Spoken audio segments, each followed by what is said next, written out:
The inaugural issue of the New Thinking Aloud magazine was just released on March 1st. You can download a free PDF copy from the New Thinking Aloud Foundation website. That's newthinkingaloud.org. You can even order a printed copy from nta-magazine.magcloud.com.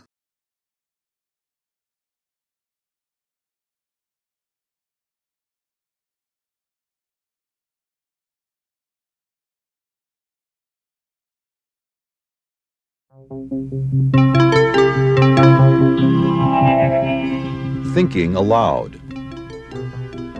Conversations on the leading edge of knowledge and discovery with psychologist Jeffrey Mishlove.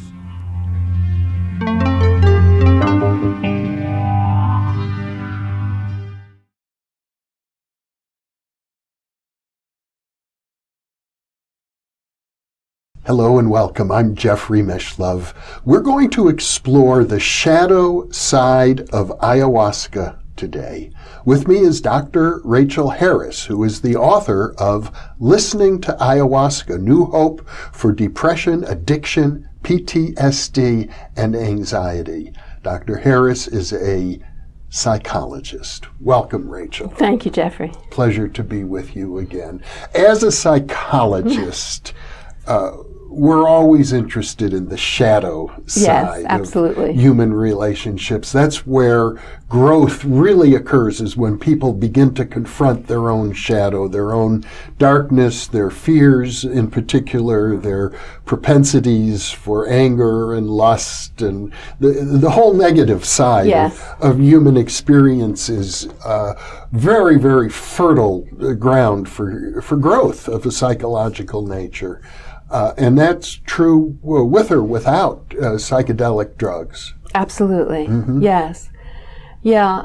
In writing this book, one of the writings that I relied on was Anne Shulgin's. She's the wife of Sasha Shulgin. And, and before ecstasy or MDMA became illegal, she was a lay psychotherapist using MDMA. But she's now in her 80s. Yes. She was a natural therapist, you know, and she had just a 5-page paper, but it really captured sort of the value of this kind of psychotherapy. And I think she called it maybe encountering the shadow or something like that. And one of her warnings that was really interesting was, unless the therapist has really worked with their own shadow and found a way to live with it and accept it and be in relationship to the therapist's own shadow, then they have no business working in this area, where in any of the psychedelics, the shadow arises. And if the therapist has not done their own work, they really cannot work with a client encountering their shadow. So I thought that was, she had some very important therapeutic wisdoms to share, and that was one of them. Well, when we talk about the shadow side of ayahuasca, part of that is, of course, people encountering their own shadow as part of, you know, turning the microscope inward, right? So to speak. But there are also other things that the shadow side of ayahuasca might refer to. Yes, absolutely. There are real risks, and not every shaman, I mean, some shaman who supposedly, if they have not completed their training, which can go on for at least 7 to 20 years, I mean, it goes on forever, they can be a brujo, a witch, basically, which means that they have attained some powers using ayahuasca and other medicines, but they use them for their own self-interest. So, for instance, there have been reports of rapes in retreat centers in Peru, where people have been, I mean, it's sort of an old story. The shaman mixed in datura or toe into the ayahuasca mixture, and that is a dissociative drug. And women get sort of knocked out and they don't kind of know what's happening to them. It can be a poison. It can be a poison. It's a very dangerous drug, and it practically functions like a rape drug. And so women have been raped during these ayahuasca retreats. So that there's always that shadow side to a so-called spiritual teacher or shaman don't even say that they're a spiritual teacher, but anyone that someone is following for spiritual purposes, there can always be that risk, whether it's about money or sex or power. There's always that shadow side. And another potential risk that you refer to is cultural appropriation. Now that so many Westerners are traveling into the Amazon region, or shamans are coming up from the Amazon, or Westerners are purporting to be shamans or have been initiated as shamans, you have this cultural fusion taking place. Right. I saw an ad where you can go to a retreat center in Peru in 6 weeks and train to be a shaman. Well, you know, the shaman who I know, it's decades of training. So to say you can do this in 6 weeks is a good example of cultural appropriation. To a certain extent, I have to say that using this medicine for therapeutic purposes could also be considered cultural appropriation. I mean, the therapeutic purposes are clearly defined in a Western culture, and that's not the indigenous use of this medicine exactly, because they don't see things the same way. They see any disturbances or symptoms as a soul problem, that there's a spiritual problem that needs to be cured, which is a very different perspective than a Western psychotherapeutic one. So I'm also stretching the way the medicine can be used. Well, to begin with, for the most part, as I understand it, ayahuasca, unlike other psychedelics, is pretty much always taken in a ritual context. Yes, yes. It certainly is not going to be a recreational substance because it's just too uncomfortable and not fun, and people need a bathroom very close by. So people are not going to do this at raves or music festivals where the bathrooms are few and far between.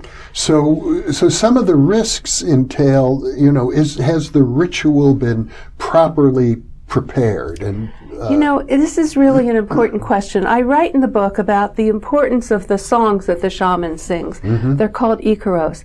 And from an indigenous perspective, these songs are also the medicine. And it's been said that if you really know the songs, you don't even have to drink the medicine. So that's, you know, I had somebody talk about a ceremony where they were, and I said, and who was the shaman for the ceremony? Well, we didn't really have a shaman. We sort of had a DJ. He played music. And I sort of want to tear my hair out. That's only a part of what a legitimate ceremony is. So they're missing all these other worlds that come together to make a full ritual. And I think we, in the West, we would do well to really respect the wholeness of this ritual. But already we're not doing a good job at that, because people can make money leading ceremonies, and so that's always a problem. Well, and that's part of our Western model. The Western model. The business model. Yes, the entrepreneurs. Entrepreneurs, exactly, which I had many years ago an ayahuasca experience here in Nevada, and it was like that. There was a Western representative of the Santo Daime Church who had a tape and played music during the experience. My experience was completely positive, but I had no desire to return. You know, once was enough. Yes, I understand completely. And it seems as if that's where we're taking something which is sacred to the natives who developed this tradition, and we introduce money, we introduce the idea of people gathering in a social context. Oh dear. Well, I really want to pay respect to the integrity of a ritual ceremony, where the shaman is really trained, and they choose what songs to sing depending on what's happening in the room. They're sort of like a traffic controller. They can see and sense what's going on. Even though everybody's sitting in the dark and is still and quiet, they can, I've experienced it, that they can direct songs to specific people and offer help through the singing. And it's really, I hate to see the rituals become less than it can possibly be. And the artwork too, they are also embodiments of the medicine. And so the art, I mean, you get a sense of how the culture fits together with this medicine so that everything comes together in a ritual.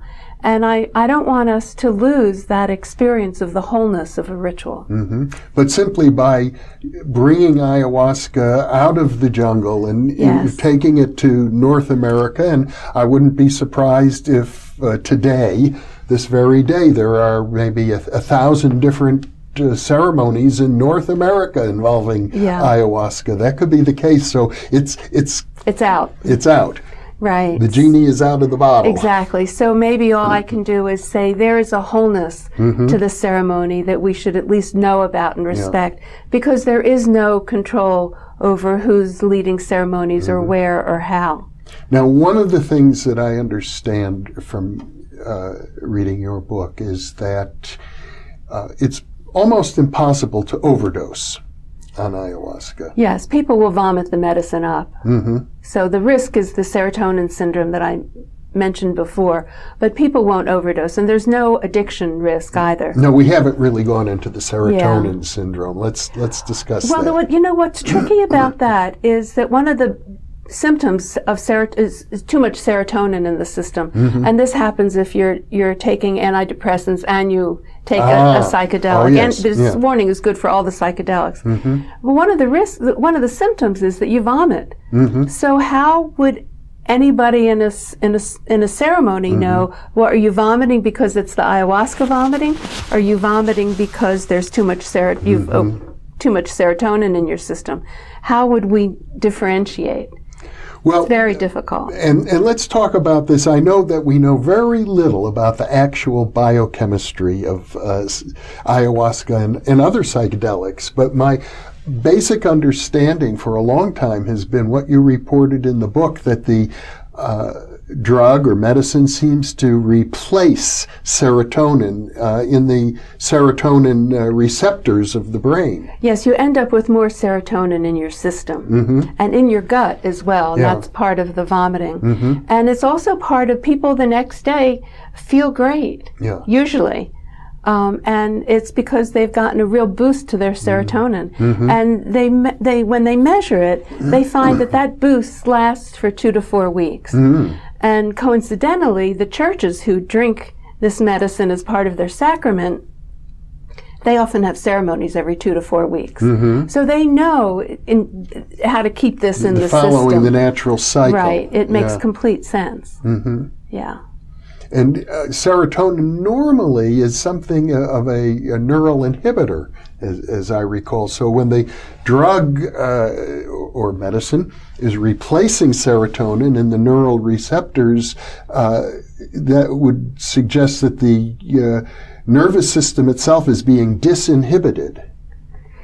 I don't have that level of expertise to answer that. But what I can say is they have put ayahuasca is similar enough to the other psychedelics that I drew on research with psilocybin, the chemical and magic mushrooms. And they somehow managed to give people psilocybin and put them in a functional MRI machine. And when they do that, the functional MRI shows less blood flow to what they call the default mode network. That is not an anatomical part of the brain. It's a neurological network that goes throughout the brain. And the researcher in England said it pretty much is the system that supports our sense of ego, our sense of self.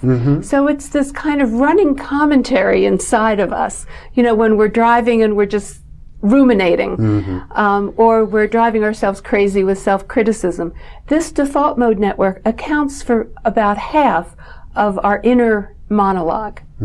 And it supports our consensus reality, how we see things, how we're catastrophizing or ruminating, or I should have said, I could have done, all that kind of stuff is the default mode network.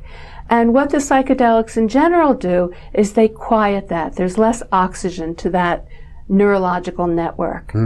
And so that quiets that down, and that opens the possibility of other experiences, more mystical ones, more healing experiences, and also opens the possibility of new neurological connections and regrowth of neurological connections.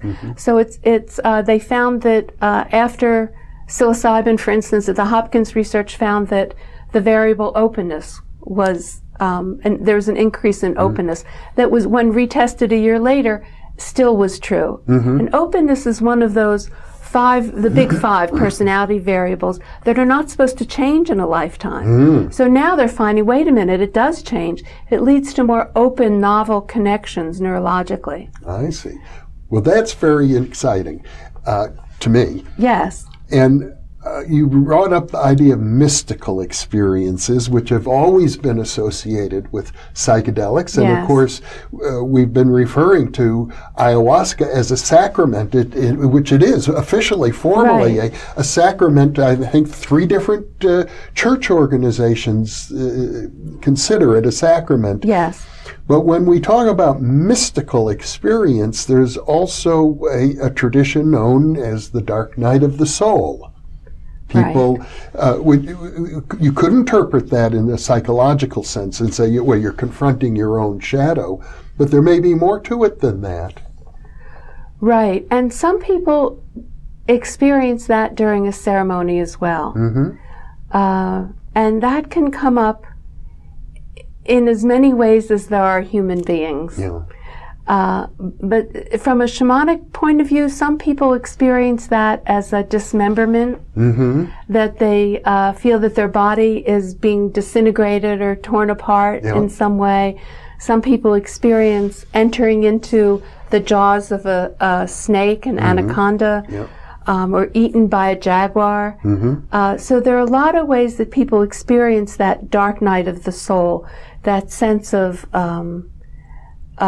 terrible darkness and pain of being disconnected. And some scholars, as I recall, consider that a necessary prerequisite to becoming a shaman, is to go through that experience. You know, I think it's an essential part of it. I think there's no way around it. It inevitably happens in everybody's spiritual journey. And I think this is part of what quote I gave you early on about Anne Shulgin saying therapists have to go through this. In order to be of any help to someone else going through this difficult, challenging experience, we have to be comfortable enough with it ourselves. Now, you have written about having had what one might call a bad trip. Oh yeah, I would call it a bad trip. And I learned so much, but it was, and you know, I think a lot of bad trips are very specific to the person. I mean, there are some that are generic, like the dismemberment and being eaten by a jaguar, but the psychological bad trips are like our worst nightmares. I think there have been some TV shows written about, you know, if you understand someone's psychology, you know exactly how to torture them. And that's kind of what a bad trip is. So I had a very paranoid bad trip where I really felt the shaman were out to get me. I mean, you know, when you're under the influence and you feel that the people running the ceremony are intending to harm you, there is no safe place to go. There's nothing safe. I felt the helpers were out to get me. It was, and I'm not a great warrior. I think at some point I was so exhausted, feeling that I was going to die, I just said, you know, that to hell with it. And I kind of collapsed onto a mattress that was conveniently nearby. I'm not a good fighter. The next morning I woke up and I looked so awful. I looked terrible. It was the opposite of most people wake up the next morning and feel really good. I looked like I'd been hit by a Mack truck. And the shaman and the helpers, they all took one look at me and they tried to help me. They did energy healings. So the very people I thought were out to murder me the night before were trying to help me and heal me the next morning. And that was what's called a corrective experience in psychotherapy, that it was the exact opposite of my paranoid assumption. And they really spent a lot of time with me the next morning, trying to clear whatever had happened from my energetic system. So that, and you write about it in some detail, how that related to your childhood. Oh, it always does. And we always go back to childhood, absolutely. Well, if somebody has the experience of being, let's say, swallowed by an anaconda. That's an archetype. I don't know how to relate that to childhood. Right. That's an archetype. That's a different level. And that's really important that you contrast that. Because a therapist needs to know, needs to be able to discern the difference between a childhood trauma popping up in a ceremony, which is what mine was, right, and an archetype, which is what being swallowed by an anaconda or eaten by a jaguar. That's an archetype, and it needs to be worked with in a slightly different way. We're talking, I think, at that level of a spiritual death and rebirth. Yes, exactly. And you don't want a therapist making a psychological issue out of that, right, which is sort of downgrading that experience. You want a psychologist to be able to recognize that's in the spiritual realm. And we want to talk about it in that language, which is different from, and what did your mother do to you? You know, it's very different. I was clearly in the childhood trauma realm. They're both important. They're both essential. Yeah. And they both need to be worked with in the weeks and months that follow in terms of not just integration, but ongoing psychotherapy. But you need a therapist who can differentiate those two levels and work with them differently. The experience of ayahuasca might be like a dream, for example. Yes, the visions are very dreamlike. You know, they call it the television of the jungle. So in a dream, it's not uncommon to confront monsters, demons, dragons, and the same thing would be true in a psychedelic or ayahuasca experience. Right, and some people are very prepared, and they jump into the snake's mouth. Yeah. You know, that takes a certain kind of courage and ability to navigate, you know, find your way around an altered state. Because in a dream reality, it's very often the case that the very thing that you fear, as soon as you confront it, it loses its scary aspect. Yes, right. In Tibetan training, this is called feed the demons. And it changes everything. It absolutely does. It changes the whole context of what is out to destroy you is actually an ally. Yeah. I wasn't able to do that night. I felt destroyed. Yeah. Yeah. And one never knows, and entering an experience, how it's going to resolve itself. No, I think most people are nervous before an ayahuasca ceremony, and this is why. This is why it can be terrifying. And you've dealt with people who have had truly terrifying experiences. Well, you yourself. Yeah, there was one that was very terrifying, and what I did in the ceremony, in my mind, this was a visual. I didn't move because I wasn't moving. Yeah. I couldn't move at the time. And that's typical in my experiences as well. Everybody was kind of in their own little cocoon. Yes, this is not lying down interactive. or sitting up on the floor. No, yes, you do your inner work. Yeah. So I was not moving.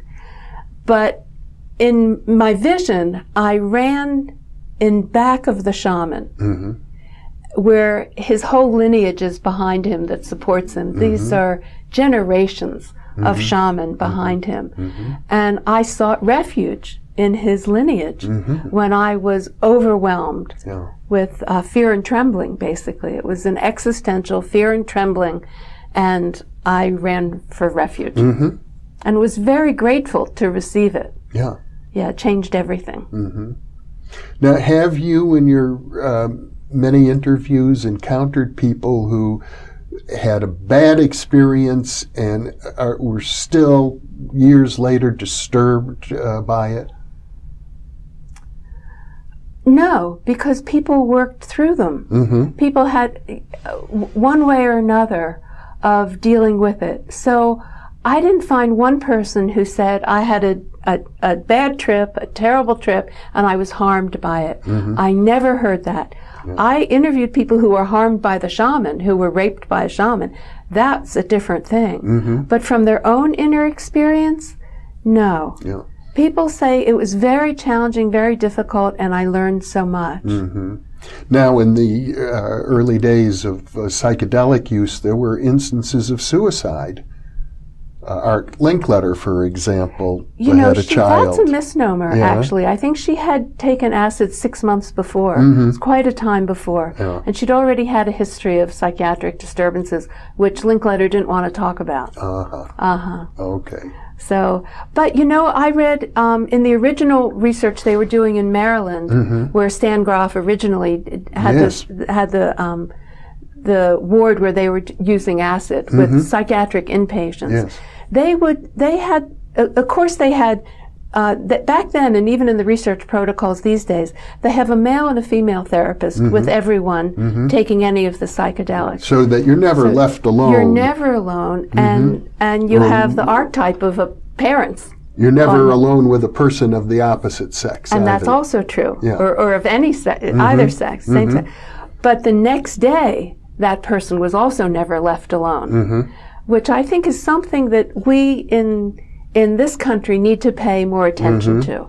In other words, give yourself time after the experience to process. Right, and if you're not completely together when everybody else is, somebody should stay with you. Now we know this there are harm reduction tents at Music festivals. and Burning Man and the number one rule is I will stay with you until you're totally okay. I will not leave you. There will always be somebody with you. If I have to take a break, you're never going to be alone. So it's this enormous reassurance. In ayahuasca ceremonies, we have to be more sensitive to this.